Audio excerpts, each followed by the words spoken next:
Frank, how are you? We were talking that entrepreneur background. We're looking forward to our guest today. And Frank, thanks again for stopping by. Is it warm in Arizona right now? No, the low is in about the 30s and the high is in about the 50s. And that happens in Prescott. But if you go to Tucson, forget about it. That's Forget crazy. about it. Forget about it. And I wish I could hit the Final Four next week in Arizona. I'm not going to be able to, but one of my colleagues will be covering it for me for my new magazine that I'm launching, and I'll be announcing to people very soon on live stream. But my guest today is Todd Halls. Todd, thanks for coming by, business coach, and much, much more. I appreciate you coming by the show. And Frank has a few questions to get started with you, and we'll have a fun conversation. Awesome. Glad to All be right. here. Thanks for the All right. invite, Neil. You're welcome. All right, Frank, what do you have first question for Todd? Well, business coach, you see so many of them. What really is a business coach? Um, that's a great question. And there are a lot of answers to that. Um, I can't tell you what is a business coach. I can tell you what I do. I've distilled it down to my unifying message lately, and I'm still tweaking it, but I am a dysfunction exterminator.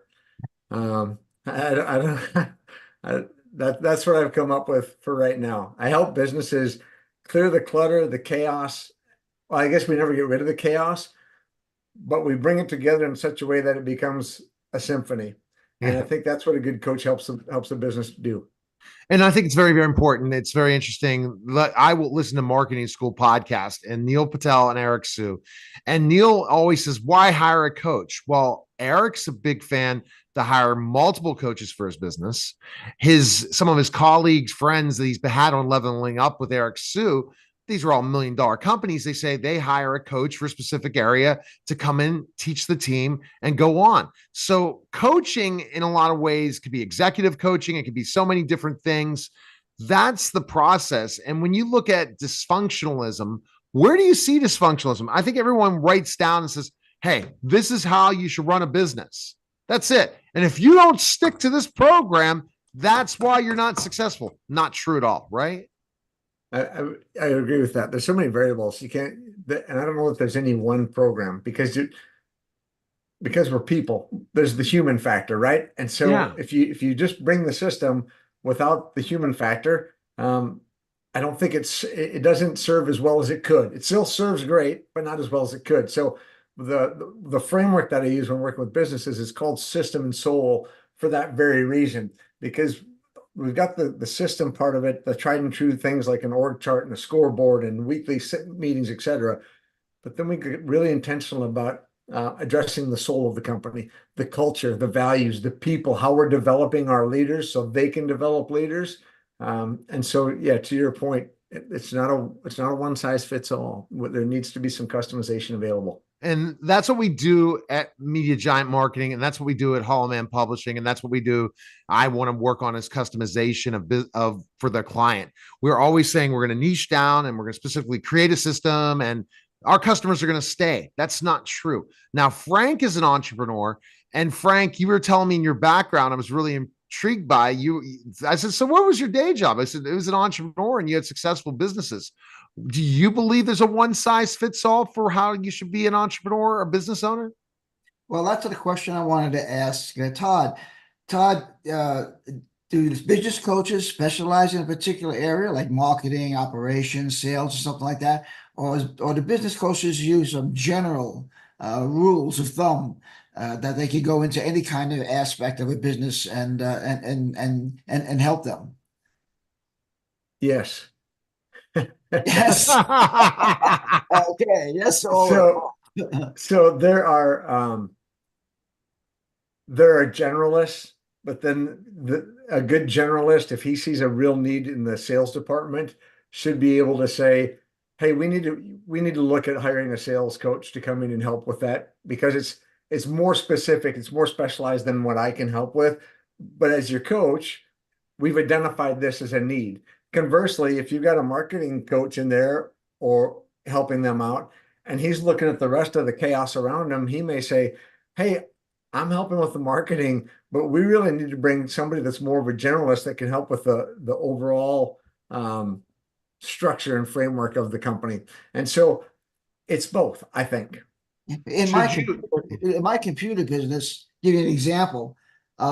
We had two customer service reps, and they were just going nuts. I mean, the calls were coming in, all kinds of calls, this, that, and the other. And they said, we need more people. And I said, no, we're not going to get more people. Let's find out what the problem is. And we said, here's what you're going to do. You're going to record every call for the next 2 weeks, every call of what the problems were. And what we found out was that we could alleviate a lot of those problems by focusing on the problem area on the front end, not the back end. And so that's the kind of thinking that a coach would do, would look at this and say, don't throw money at it or people at it. Find out what the problems are. And you may find out that it's your salespeople causing the problems, or the shipping people is causing the problems, or maybe even the company's causing this problem with its policies that don't function correctly.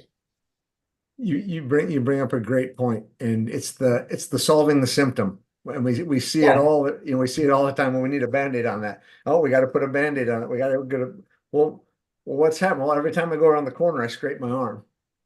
Well, okay, you can either stop going around the corner, or better yet, let's fix the rough spot on the corner. So like get to the root of the problem. And I think that's what you're just talking about. Yeah, and I think that what we would tell our employees when they come to us with the problems, they can't solve it. I said, if I gave you $1 billion right now, could you solve the problem? Said, well, of course. I says, okay, if I give you, I'm just going to give you $1. Now go solve. Then you just told me the problem could be solved. Now let's find out how much. And that's the key thing. Well, I think what happens to some coaches, and this is not, I'm not trying to be negative about it, but I've heard about this, is they create problems that should be solved without really understanding the business.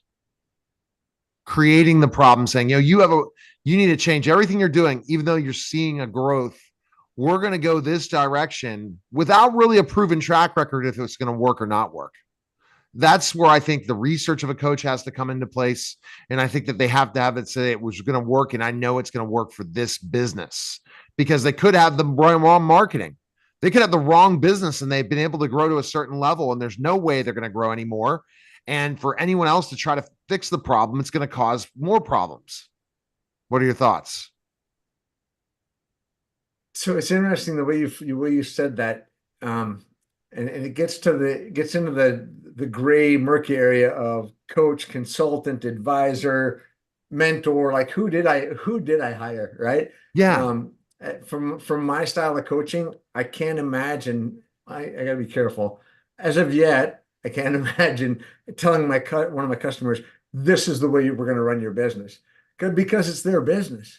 What I want to do is ask what they think, and what are your best ideas, worst ideas, what your team think.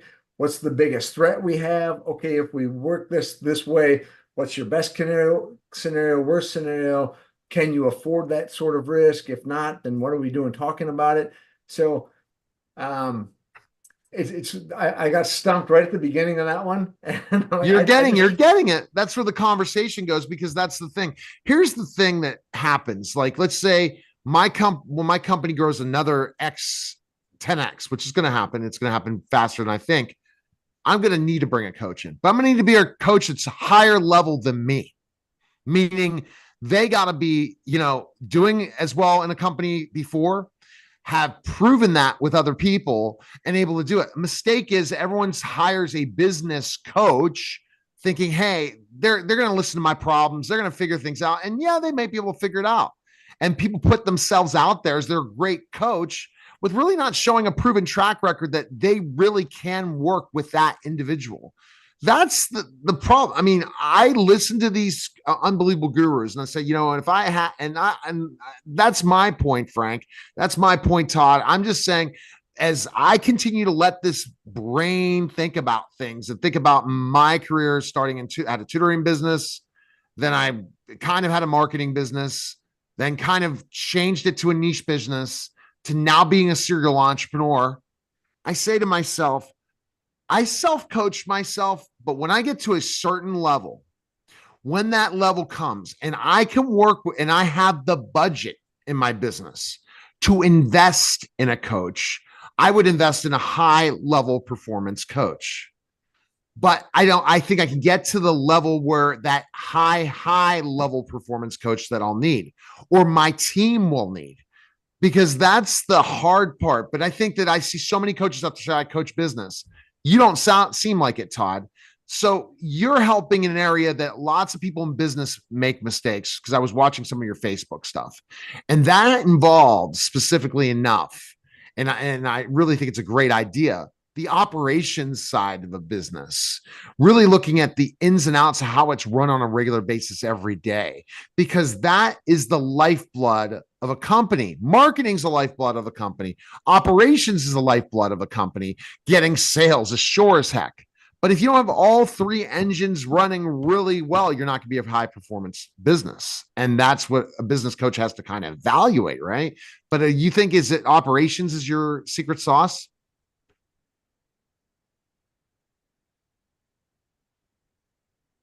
My secret sauce is the people. It's the human energy. And whether they're in operations or the finance or the, in the operator seat, my sauce is it's creating space for them and helping them live into their best potential, if that makes sense. And as they realize that potential, helping them realize that by stretching to this point, they've actually created more potential. So, and then helping them all work together for the common vision. Because oftentimes what we get, you mentioned, the three distinct, you got marketing, you got operations, you got finance, and oftentimes there seems to be almost competition. Well, we can't do that. The finance There's a competition in marketing alone in just the marketing C-suite.